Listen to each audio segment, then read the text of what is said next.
लीजिएगा। लेक्चर 1 हम लोग आज लिखेंगे ऐसे, और आज डेट कितना है? 28 of September 23। Income tax paper है आपका।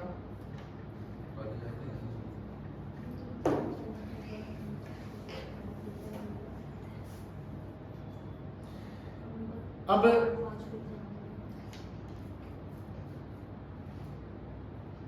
इनकम टैक्स में आप लोग का ये ईयर कौन सा है? एकेडमिक ईयर कौन सा है आप लोग का?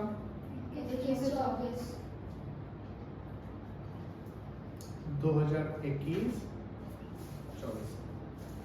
आप लोगों को पढ़ना पड़ेगा असेसमेंट ईयर। ये क्या होता है वो डिस्कस करेंगे।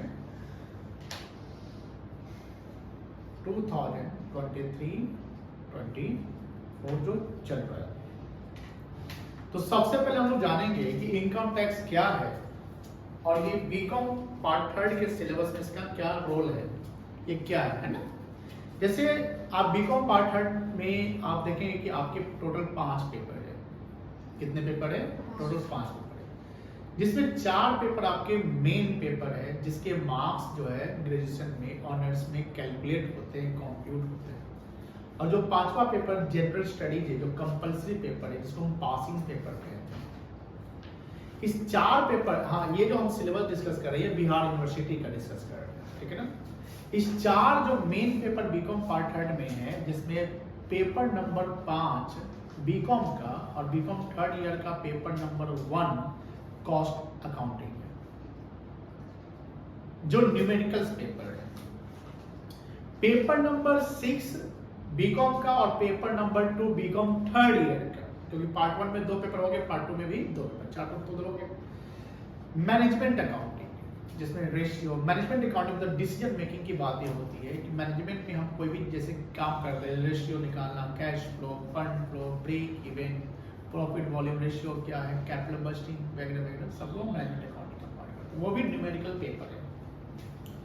जो पेपर 3 है आपका बीकॉम 3rd ईयर का और पेपर नंबर 7 है बीकॉम का, वो है इनकम टैक्स,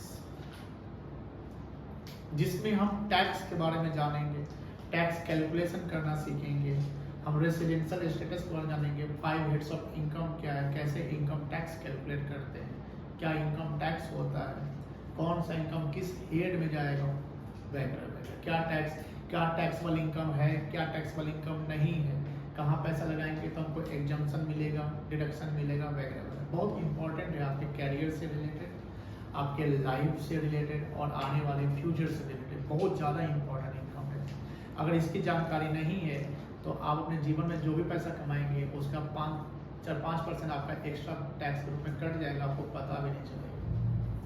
जैसे जब पैसा बहुत लोग किसी के पास बहुत पैसे हैं, थोड़ा बहुत गिर जाता है, कोई ले लेता है तो उनको फर्क नहीं पड़ता है, लेकिन अब अगर वो समझदार व्यक्ति हो तो उनको पता चलेगा भैया बर्बाद हो रहा है। और नेक्स्ट जो चौथा पेपर आपका है वो है आपका बिजनेस मैथ एंड स्टैटिस्टिक्स।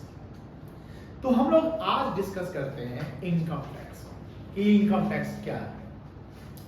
अब जैसा कि आप इनकम टैक्स जान रहे हैं, समझ रहे थे, इनकम टैक्स को बोलते हैं आय कर। आय हो गया इनकम, आय क्या हो गया बेटा? इनकम, और कर क्या हो गया? टैक्स। टैक्स जो होते हैं, टैक्स में हम ये नहीं कह सकते कि जितने भी टैक्स है सब इनकम टैक्स है। हम ये नहीं कह सकते हैं कि जो भी टैक्स है वो इनकम टैक्स है। टैक्स का पार्ट है इनकम टैक्स, टैक्स का पार्ट है इनकम टैक्स। टैक्स 2 प्रकार का होता है, एक होता है डायरेक्ट टैक्स और एक होता है आपका इनडायरेक्ट टैक्स। डायरेक्ट टैक्स होता है जो डायरेक्टली किसी पर्सन से चार्ज किया जाता है, किसी पर्सन के इनकम पे चार्ज करते हैं, उसको हम बोलते हैं डायरेक्ट टैक्स। और इनडायरेक्ट टैक्स है, इनडायरेक्ट टैक्स में हम पर्सन से ही लेते हैं बट इनडायरेक्टली लेते हैं। डायरेक्ट टैक्स क्या होगा कि अगर आपका इनकम है तो टैक्स आपको देना पड़ेगा। इनडायरेक्ट टैक्स में आपका हो चाहे नहीं है, किसी से इनडायरेक्ट हम किसी से ले सकते हैं, ट्रांसफर कर सकते हैं, हमारा टैक्स हम ट्रांसफर इनको कर सकते हैं, वो इनडायरेक्ट टैक्स में आ जाएगा। डायरेक्ट टैक्स जो होता है, अगर इकोनॉमिक्स की भाषा बोले तो वो प्रोग्रेसिव टैक्स कहलाता है। प्रोग्रेसिव क्या होता है सर? प्रोग्रेसिव वर्ड से समझ में आ रहा होगा कि प्रोग्रेसिव का मतलब सर हुआ कि कोई चीज जो इनकम हमारा प्रोग्रेस हो रहा है, यानी इनकम हमारा बढ़ रहा है। जैसे जैसे इनकम मेरा बढ़ रहा है, मेरा इनकम टैक्स में क्या हो जाएगा? बढ़ेगा। अगर हमारी इनकम 10 लाख रुपए है तो हम 10 लाख पर टैक्स देंगे, और हमारी इनकम अगर 50 लाख रुपए है तो हमारा टैक्स 50 लाख पे होगा। तो मुझे बताइए 10 लाख पे टैक्स ज्यादा होगा कि 50 लाख पे इनकम टैक्स ज्यादा होगा? ऑब्वियसली 50 लाख पे इनकम टैक्स ज्यादा होगा। तो जैसे जैसे आपका इनकम प्रोग्रेस कर रहा है, इनकम टैक्स ज्यादा लग रहा है, तो इसको बोलते हैं प्रोग्रेसिव टैक्स। क्या बोलते हैं?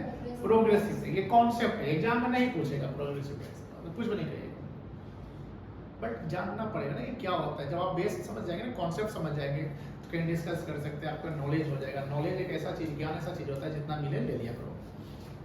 तो अब वैसे मान लिया आज एज ए स्टूडेंट्स, आप लोग स्टूडेंट है, आपकी इनकम नहीं है, आप डिपेंडेंट है, आप लोगों का कंजम्पशन है, निगेटिव सेविंग चलता है, कमाते हैं नहीं लेकिन खर्चा आप लोग का होता है, तो आप लोग टैक्स में इनकम टैक्स नहीं देंगे। आपका प्रोग्रेसिव इनकम ही नहीं है तो टैक्स कैसे बनेगा? इनकम टैक्स बनेगा नहीं। लेकिन आपके पेरेंट्स, उनका इनकम बनता है तो उनको इनकम टैक्स देना पड़ेगा। लेकिन हाँ, इनकम टैक्स में गवर्नमेंट जो है इनकम टैक्स का एक स्लैब लिमिट बना देती है। स्लैब लिमिट का मतलब होता है कि भैया हम वैसे इंसान से इनकम टैक्स नहीं चार्ज करेंगे जिनका इनकम एक नॉर्मल टाइप का इनकम होता है, मतलब अपने जीवन के सर्वाइवल के लिए इनकम जनरेट कर रहे हैं। सर्वाइवल का मतलब क्या होता है कि आप उतना कमा रहे हैं जिससे दाल रोटी बच्चे का पढ़ाई लिखाई चल जाता है, तो उससे हम इनकम टैक्स लेंगे तो जिंदा रहेगा? नहीं रहेगा। कहेगा भाई क्या हो रहा है, तब हालत खराब हो गया मैडम, हम टैक्स भरे कि सब बच्चा को पढ़ाए लिखाए खाना खाए। तो एक स्लैब लिमिट बना दिया जाता है। स्लैब लिमिट भी हम लोग बताएंगे क्या होता है। 60 साल के नीचे तक का क्या है, 60 से 80 के बीच के लोगों का क्या है, और 80 के बीच ऊपर के लोगों का क्या इनकम टैक्स बनेगा, क्या स्लैब लिमिट होता है। लेकिन एक टैक्स होता है जिसको हम इनडायरेक्ट टैक्स बोले, वो होता है रिग्रेसिव टैक्स। ये रिग्रेसिव टैक्स क्या होता है कि आपके consumption of goods and service पे हम आपसे टैक्स लेंगे। जहां पर हम आपका इनकम नहीं चेक करेंगे, हम ये चेक करेंगे आप क्या खरीद रहे हैं।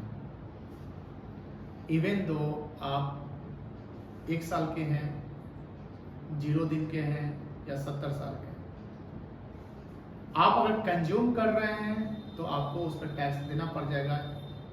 कंडीशन ये है कि वो गुड्स या सर्विस टैक्सेबल है कि नहीं है। तो रिग्रेसिव टैक्स क्या होता है कि रिग्रेसिव टैक्स में अमीर गरीब नहीं देखा जाता है। देखा जाता है कि आप कौन सा गुड्स कंज्यूम करते हैं और उस पर हम टैक्स लेते हैं। जैसे goods and service tax, GST. अब मान लीजिए आपका इनकम 0 है, लेकिन आप एक मोबाइल फोन खरीदते हैं, उस पर आपको जीएसटी लग गया। आपका इनकम मान लीजिए कि महीने का 1 लाख रुपया है, साल का 12 लाख कमाते हैं, आप भी वही मोबाइल फोन खरीदे जो इनका मोबाइल फोन है, तो क्या आपको अलग पैसा देना पड़ेगा? उतना ही देना पड़ेगा, टैक्स में उतना लगेगा। तो इवन तो आप अमीर हैं इनसे, फिर भी आपका वैल्यू ऑफ गुड्स उतना ही है। आप एक दिन के लिए 5 स्टार होटल में खाने गए, तो उसका जो मेनू का जो रेट है, उसमें जो सर्विस चार्ज है, सर्विस चार्ज नहीं लगते हैं, बट मेनू का रेट है, जीएसटी उस पर लगता है। खाना खाते हैं रेस्टोरेंट में 5% जीएसटी लगता है, तो जीएसटी आपको देना पड़ेगा, बिल का पेमेंट करना पड़ेगा। और एक बहुत बड़ा बिलियनियर जो आया ऑडी, बीएमडब्ल्यू, रोल्स रॉयस से आता है, उसका डेली वहीं पे खाना पीना होता है, डेली का 10 लाख कमाता है, तो उसको भी उतना ही देना पड़ रहा है। हम और आप क्या है, बहुत सोचे 6 महीना 1 साल से सोचे थे कि 5 स्टार होटल में खाएंगे, तो 1 साल बाद आपका एक ड्रीम पूरा हो गया, आज खाएंगे, आज बहुत पैसा जमा कर लिया, जाके खाएंगे, और एक दिन में खर्चा करके आ गए। तो रिग्रेसिव टैक्स क्या होता है, बच्चा का जन्म होता है उस समय उसको बेसिक नीड होती है, उसमें जो नीड वाली जो चीजें जो टैक्सेबल है उस पर टैक्स देना पड़ता है। आपको आप जैसे मान लिया एक गरीब आदमी या लोअर मिडिल क्लास एक कार खरीदता है, उस कार पे उसको जीएसटी देना पड़ जाता है। 28% जीएसटी लगता है कार पे। कितना परसेंट लगता है? 28%। उसके अलावा टैक्स पर, यानी कार की वैल्यू जितनी है उसमें 40% तो सरकार का हिस्सा हो जाता है। और जो महंगी कार से रोल्स रॉयस कार है, तो उसमें आधा जितना वैल्यू है, मान लो कि अगर 5 करोड़ का कार है तो 2.5 करोड़ तक गवर्नमेंट ही को चल जाता है। तो टैक्स कितने प्रकार के हैं? 2 प्रकार के, प्रोग्रेसिव और रिग्रेसिव। कितने प्रकार के बेटा? 2 प्रकार के, प्रोग्रेसिव और रिग्रेसिव। प्रोग्रेसिव टैक्स में डायरेक्ट टैक्स होता है जिसमें 2 टैक्स होते हैं। करंटली एक ही टैक्स है प्रोग्रेसिव टैक्स में, वो है इनकम टैक्स। पहले वेल्थ टैक्स भी हुआ करता था, लेकिन वेल्थ टैक्स हटा दिया गया 2015 के ईयर से, और अब सिर्फ और सिर्फ इनकम टैक्स है। क्या है बेटा? तो हमको पढ़ना क्या है? Income tax. क्या पढ़ना है बेटा? Income tax. तो इनकम टैक्स जो हमको पढ़ना है, तो इनकम टैक्स क्या कोई कानून है कि अकाउंटिंग है? तो हम बोलेंगे कि इनकम टैक्स एक लॉ है। क्या है? लॉ। और इनकम टैक्स लॉ बना 1961 में। कब बना था? 1961। लिखे होंगे इनकम टैक्स एक्ट 1961। और इसका रूल बना था, इनकम टैक्स रूल लिख लीजिएगा जो भी लिखवाएंगे, 1962। यानी 1961 में एक्ट बना और 1962 में रूल्स बना। लॉ, एक्ट जो है बार बार चेंज नहीं होता है, ध्यान रखिएगा। एक्ट जो है बार बार चेंज नहीं होता है, लेकिन हाँ हर साल गवर्नमेंट बजट आता है ना? क्या आता होगा? Government budget. जहां पर फाइनेंशियल बजट हम कह सकते हैं कि जहां पर फाइनेंशियल बजट आता है, गवर्नमेंट बजट में क्या दिखाता है कि सर एक साल पास्ट में हमने क्या क्या अचीव कर लिया और एक साल फ्यूचर में हमको क्या अचीव करना है, क्योंकि हर साल आता है, एक साल की बात करते हैं। और गवर्नमेंट बजट कब आता है? Every year. किस तारीख को आता है? On first day of February. हर साल कितने तारीख को आता है? 1 फरवरी को। और ये कौन गवर्नमेंट बजट इंट्रोड्यूस करते हैं? Finance minister. Right now finance minister कौन है? निर्मला सीतारमण। निर्मला सीतारमण। पहले रेल बजट और फाइनेंस बजट अलग आता था, अब एक साथ आता है। लेकिन याद रखिएगा बजट कब आता है? 1 फरवरी को आता है हर साल। इसी फाइनेंस बजट में बताया जाता है कि इस बार टैक्स ऐसे होगा, रेट बढ़ेगा, चेंज होगा, इस पर टैक्स लगेगा, उस पर टैक्स नहीं लगेगा।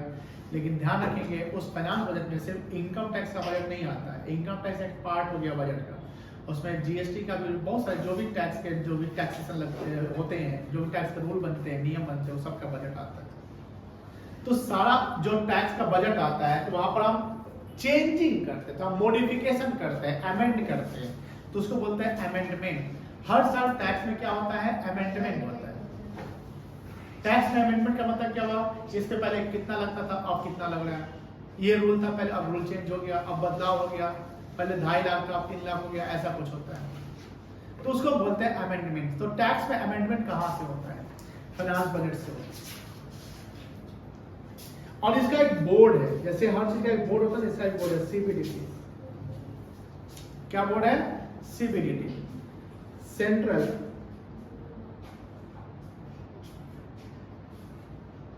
Board of direct tax. यहां से पता चलता है क्या करना है, कोई दिक्कत नहीं है।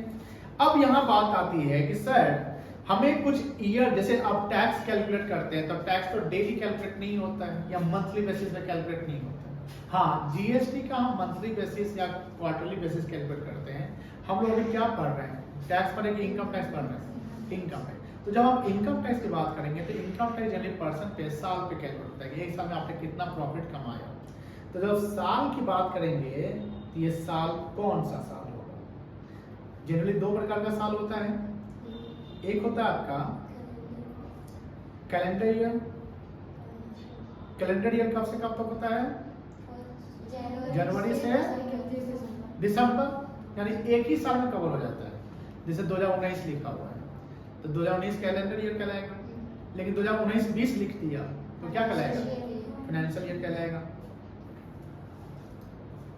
समझिए ध्यान से।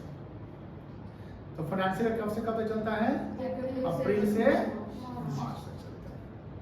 तो भारत में दो प्रकार के साल होते हैं अकाउंटिंग ईयर, मतलब दो प्रकार के अकाउंटिंग ईयर होते हैं इंडिया में, एक होता है कैलेंडर ईयर और एक फाइनेंशियल ईयर। सरकार क्या सोच रही है कि अब ना फाइनेंशियल कैलेंडर को एक कर देते हैं, यानी कैलेंडर में ही फाइनेंशियल को जोड़ देते हैं, अब एक रहेगा, कल दो रहेगा, बच्चा को कंफ्यूजन हो जाता है, कैलेंडर याद करना पड़ेगा, फाइनेंशियल याद करना पड़ेगा। अब एक ही साल लगेगा तो बच्चा को कम पढ़ना पड़ेगा ना, उस पर दिमाग में कम लगाना पड़ेगा। जैसे देश में जब इलेक्शन होता है तो विधानसभा का चुनाव अलग होता है और लोकसभा का, इसमें प्रॉब्लम क्या होता है, बहुत खर्चा होता है, जितना खर्चा दिखता है उससे 10 गुना ज्यादा खर्चा होता है। पूछे कैसे? खर्चा जो इलेक्शन कमीशन दिखाती है वो तो व्हाइट मनी का खर्चा हुआ ना, मान लो कि आम आदमी पार्टी इतना खर्चा किया, बीजेपी खर्चा किया, वो तो कांग्रेस पार्टी खर्चा किया, तो मान लो कि वो किया कि इतना करोड़ रुपया खर्चा हुआ, लेकिन तो व्हाइट है, आप ब्लैक से वोट खरीदने का, तुम्हारे घर में कितना आदमी है, 5 आदमी, ले 5000 वोट दे देना, ऐसे करोड़ों खर्च होता है नहीं होता है, इधर से उधर पैसे ट्रांसफर होते हैं, तो ये खर्च ऑन पेपर थोड़ी होता है, ये तो ऑफ द रिकॉर्ड होता है। अब लोकसभा का चुनाव है तो खर्चा हुआ, विधानसभा चुनाव तो खर्चा हुआ, अब उसमें और क्या, जितने भी सरकारी एम्प्लॉय है सबको ड्यूटी 2-2 बार मिल जाता है, मिलता है कि नहीं मिलता है? लोकसभा में ड्यूटी मिल गया, विधानसभा में ड्यूटी मिल गया, परेशानी, उससे छुट्टी ज्यादा डिक्लेयर हो जाता है, होता है छुट्टी कि विधानसभा चुनाव में छुट्टी मिल रहा है, तो इकोनॉमी स्लो डाउन हो जाती है। तो सरकार ये सोच रही है कि ऐसा करते हैं ना कि लोकसभा विधानसभा चुनाव एक के साथ रख देते हैं, इससे क्या होगा, आपका कॉस्ट सेविंग हो जाएगा, टाइम सेविंग हो जाएगा, जॉब में जो छुट्टी का संख्या वो घट जाएगा, इकोनॉमी ग्रो करेगा, तो ये इकोनॉमिकली सोच है और हो सकता है फ्यूचर में ऐसा हो जाएगा। अब हम वहां से आते हैं यहाँ पे, ये सब समझिए। तो इंडिया में जो हम टैक्स कैलकुलेट करते हैं या कंपनी सब जो भी ईयर फॉलो करती है, जनरली या ऑडिट की जो बातें होती है वो वित्तीय वर्ष की बात होती है। वित्तीय वर्ष मतलब फाइनेंशियल ईयर की बात होती है। अब जैसे फाइनेंशियल ईयर पे आते हैं, बेटा ईयर समझिएगा तो दिक्कत नहीं होगा, क्योंकि ध्यान रखिएगा इनकम टैक्स में जो इनकम टैक्स आसान भी है तो भारी भी है। इनकम टैक्स बड़ा इंटरेस्टिंग पेपर है, मेरे लाइफ का इंटरेस्टिंग पेपर इनकम टैक्स हुआ करता था, लेकिन इनकम टैक्स फंसाएगा कब, जब ईयर में थोड़ा सा दिक्कत कर जाएंगे, थोड़ा सा रूल्स नहीं पढ़ेंगे या पीछे कॉन्सेप्ट को नहीं देखेंगे। तो पहले ये समझिए बेसिक्स। तो फाइनेंशियल ईयर जैसे अभी हमारा करंट फाइनेंशियल ईयर क्या चल रहा है बताइए, हमारा अभी करंट ईयर क्या चल रहा है? नहीं, गलत बोल रहे हैं। अभी कितना तारीख है आज? 28 पूरा हो गया, 28 सितंबर 2023 है। तो कौन सा फाइनेंशियल ईयर है? 23-24 है ना? तो करंट ईयर आपका है 2023, लेकिन ये ईयर अभी चल रहा है कि खत्म हो गया? चल रहा है। तो ये करंट ईयर चल रहा है 23-24, खत्म कब होगा? 31 मार्च 24 को। तो अगर हम इस साल जो पैसा कमा रहे हैं उसका टैक्स कैलकुलेट मार्च 24 के बाद करेंगे, क्योंकि ये जो हम पैसा कमा रहे हैं कब तक कमाएंगे? 31 मार्च 2024 तक। अब 31 मार्च 2024 तक कमा लिए तो उसका टैक्स हम अप्रैल 24 में करेंगे ना, अप्रैल मई जून में करेंगे। तो अगर अब उसका टैक्स हम अगले साल करेंगे, तो अभी मान लो कि हमको जब जाना है तो हम देखेंगे इससे पहले का कौन सा ईयर था, प्रीवियस ईयर 22-23। तो 22-23 आपका कंप्लीट हो गया। अब 22-23 में जो पैसा आप कमाएंगे वो पैसा का टैक्स कैलकुलेशन किस साल में करेंगे? अगले साल करेंगे। तो अब मान लो कि इस साल का इनकम टैक्स का हम कंप्यूटेशन नेक्स्ट ईयर करेंगे। तो नेक्स्ट ईयर करेंगे तो किस साल में हम करेंगे? 2023-24। अब 2 साल मिल गया आपको। जिस साल हमारा इनकम जिस साल मतलब हमारा इनकम बना उसका कैलकुलेशन हम नेक्स्ट फॉलोइंग ईयर में करते हैं।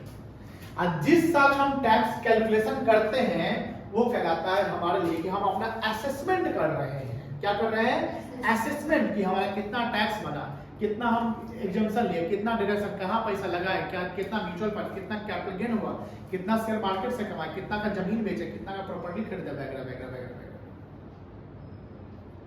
तो जिस साल हम टैक्स कंप्यूटेशन कर रहे हैं वो हम अपने आप को असेसमेंट कर रहे हैं। अब उस ईयर को कहेंगे इनकम टैक्स की भाषा में असेसमेंट ईयर। क्या कहेंगे बेटा?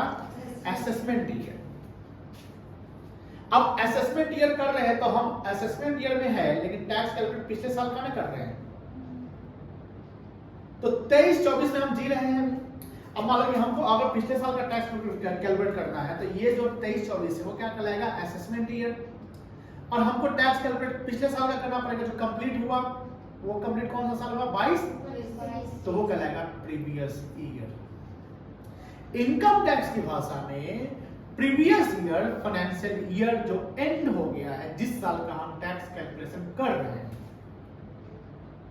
इनकम टैक्स लॉ है, क्या है? लॉ है, एक एक्ट बना, और लॉ में जो भाषा लिखा रहेगा आपको वही यूज करना है।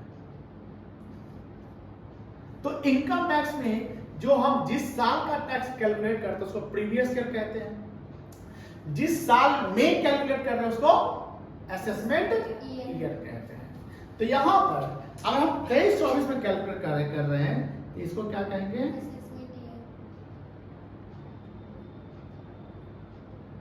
Assessment year. और 22 का जो एंड हुआ जिसका हम टैक्स कैलकुलेट कर रहे हैं उसको क्या कहेंगे? Previous year. और प्रीवियस ईयर क्या हुआ? Financial year.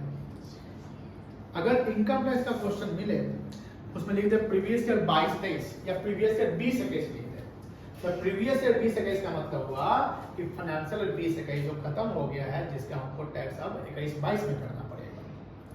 और असेसमेंट ईयर जस्ट अगला साल होता है असेसमेंट ईयर, जिस साल हम असेसमेंट करते हैं। असेसमेंट मतलब अपना आकलन, हम कितना कमाए, कितना मेरा टैक्स बना, कितना हमको डिडक्शन छूट मिला, वगैरह वगैरह वगैरह। तो प्रीवियस ईयर समझ गए, असेसमेंट ईयर समझ गए। ये लिखवाए हैं, लिखे हैं क्या? नहीं लिखे हैं, लिखे हैं। हाँ, ये समझ गए। इसको थोड़ा ड्रॉ कर लीजिए। कहाँ से ड्रॉ करिएगा? यहाँ से, यहाँ से ना, ऊपर नहीं है कुछ, ऊपर कुछ नहीं है, बस यहाँ से नहीं, ठीक है। और हाँ, एक चीज और ध्यान रखिएगा, आपको जो है आपको असेसमेंट ईयर 23-24 पढ़ने हैं। आप लोगों का सिलेबस जो है ये अपडेट हो चुका है, रेगुलर है, मतलब कि सेशन आप लोगों का रेगुलर हो चुका है। तो किताब इनकम टैक्स कर देंगे तो असेसमेंट ईयर 23-24, जैसे आप किताब दीजिए, जैसे कि प्रीवियस ईयर का किताब, इस पे लिखा हुआ है असेसमेंट ईयर, लिखा हुआ है 22-23, तो ये पिछले साल का। तो पिछला जो आपका सीनियर बैच 22-23 पर आया है, तो अगला बैच क्या पड़ेगा? 23। और ये क्या है? Assessment year.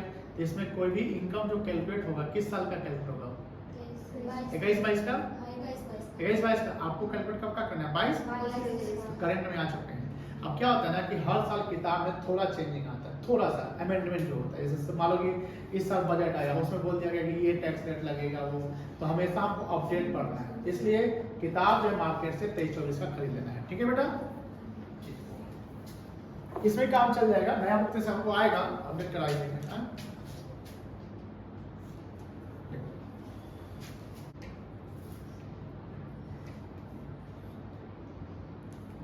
समी को बता दियो शुरू हो गया बैच।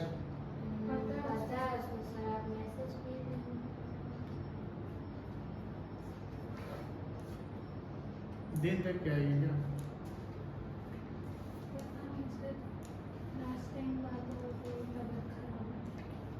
उसको बता दियो उसे, नेहा को।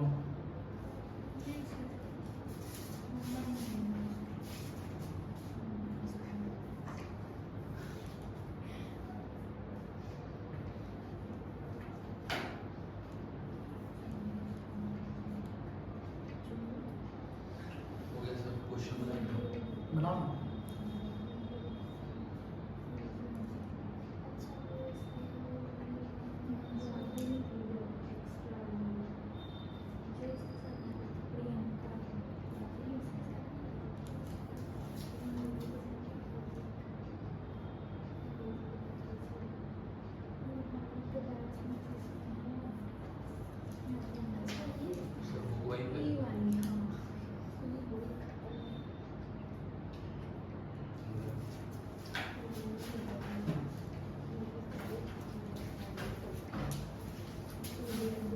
यार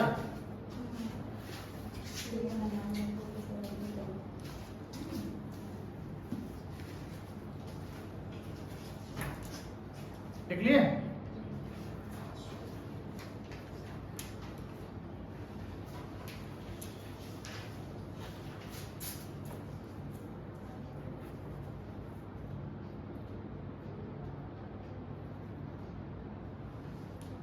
तो असेसमेंट ईयर समझ गए, प्रीवियस ईयर समझ गए, गुड। अब आते हैं थोड़ा सा हम लोग अपने सिलेबस की तरफ कि क्या इंपॉर्टेंट हम लोग के लिए है।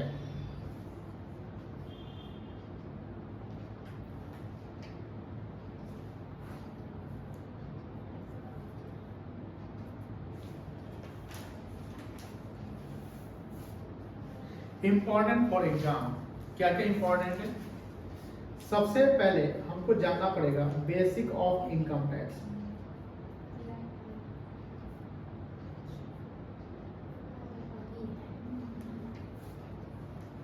बेसिक ऑफ इनकम टैक्स मतलब इनकम टैक्स क्या है, उसके बेसिक्स क्या है, कैसे काम होता है वगैरह, कैसे टैक्स कैलकुलेट करते हैं, क्या होता है। फिर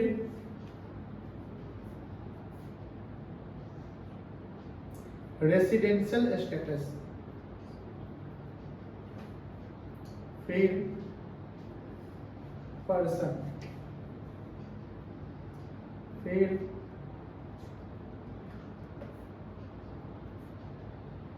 exempted income,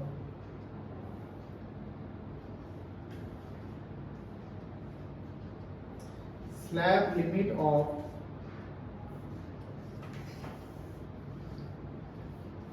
income tax,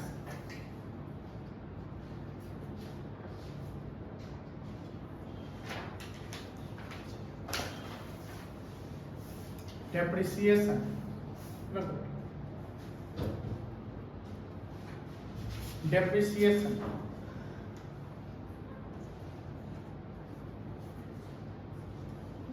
and 5 heads of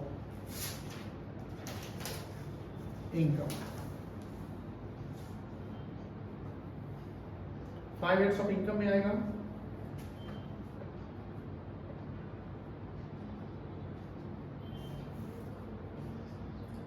income from salary, इसमें इंक्लूडिंग है, एक चैप्टर और आएगा इसमें, retirement benefits.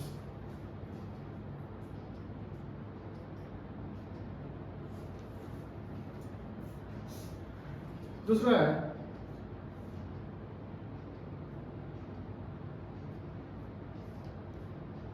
Income from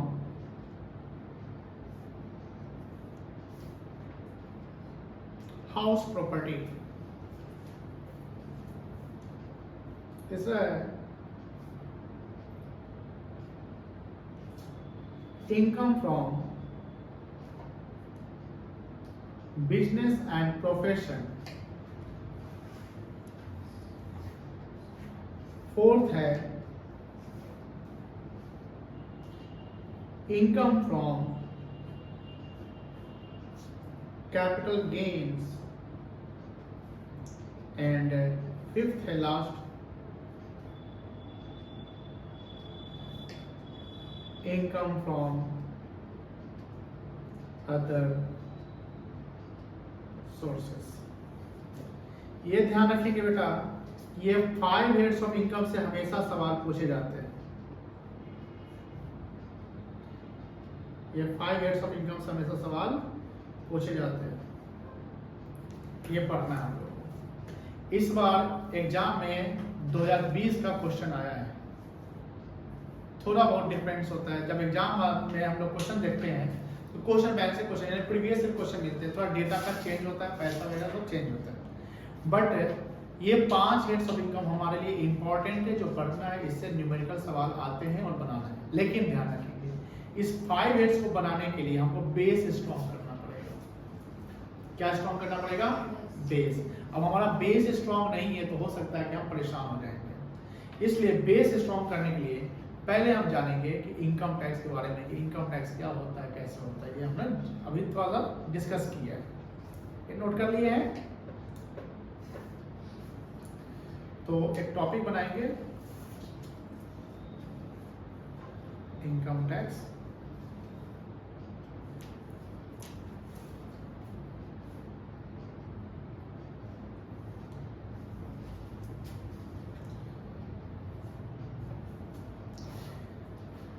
income tax is the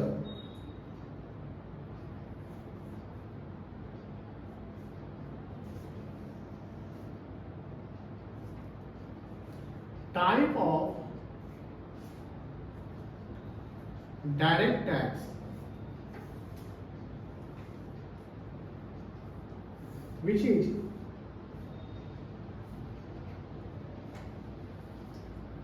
progressive tax in nature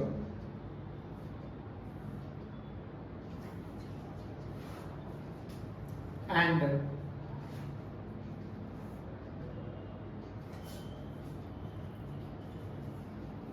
chargeable to person,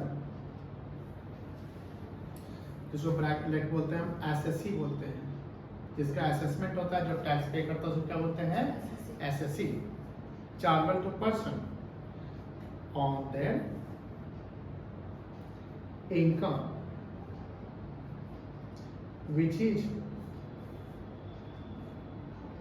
beyond of slab limit. In other words,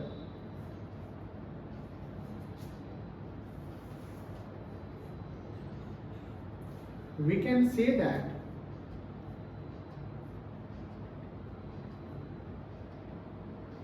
income tax is chargeable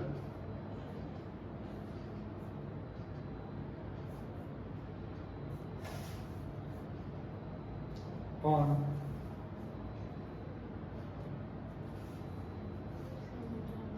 taxable income of SSC.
लिख लिया, कोई दिक्कत नहीं है।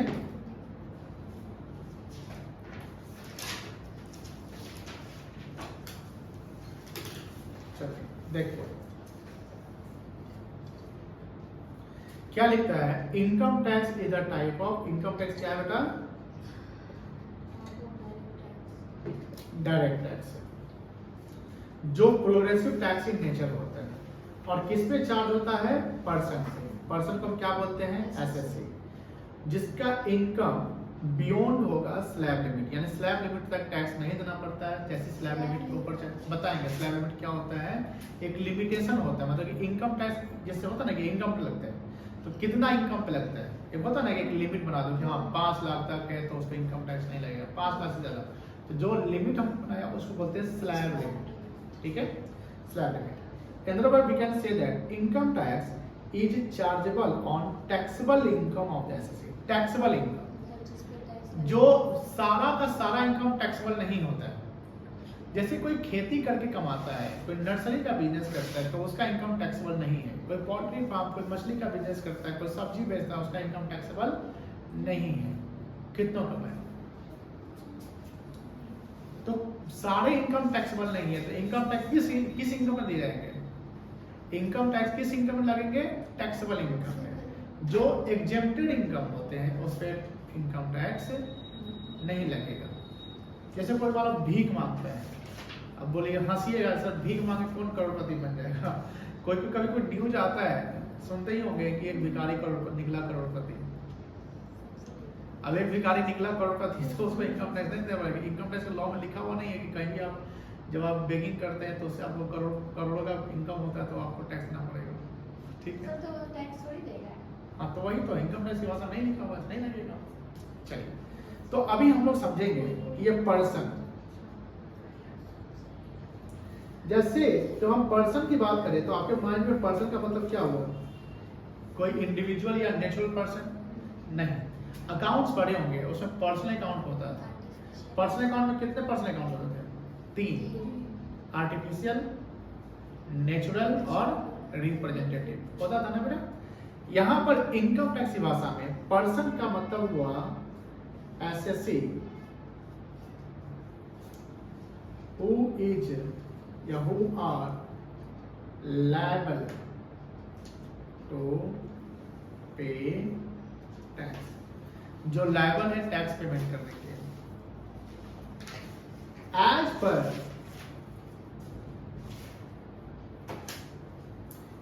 Income Tax Act 1961 Section 231, the term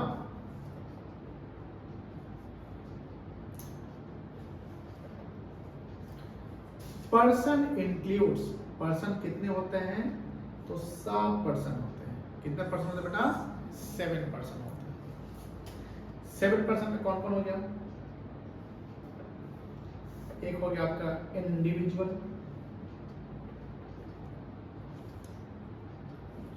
दूसरा हो गया firm, जिसको हम पार्टनरशिप फर्म कह सकते हैं, तीसरा हो गया HUF हिंदू अनडिवाइडेड फैमिली, चौथा हो गया कंपनी, पांचवा हो गया लोकल अथॉरिटी, छठा हो गया AOP एंड BOI। EOP का फुल फॉर्म होता है एसोसिएशन ऑफ पर्सन, और BOI का फुल फॉर्म होता है body of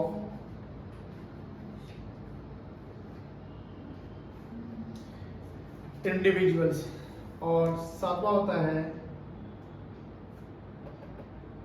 artificial and judicial person. ये 7 पर्सन होते हैं जिनको टैक्स पे करने पड़ सकते हैं अगर उनका इनकम टैक्सेबल इनकम होगा तो। ठीक है,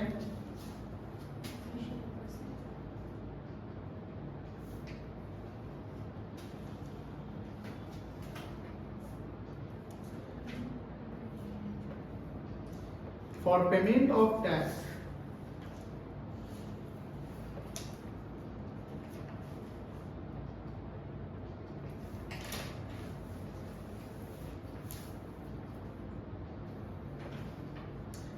assessee must have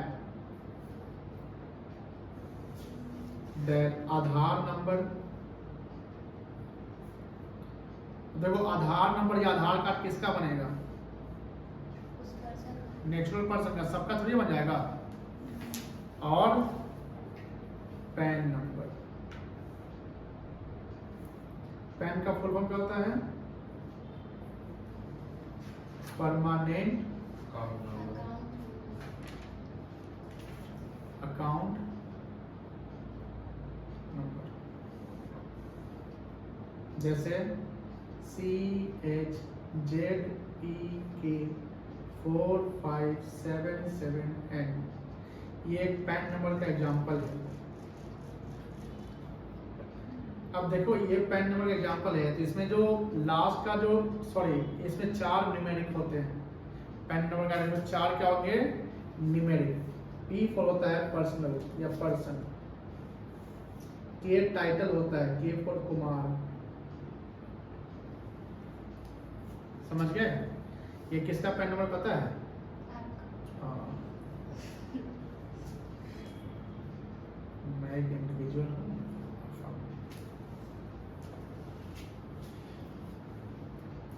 चलिए कोई दिक्कत नहीं है, आगे का पॉइंट कल हम लोग डिस्कस करते हैं। ठीक है ना? ये सब लिख लिए, इतना लिख लिए है बेटा।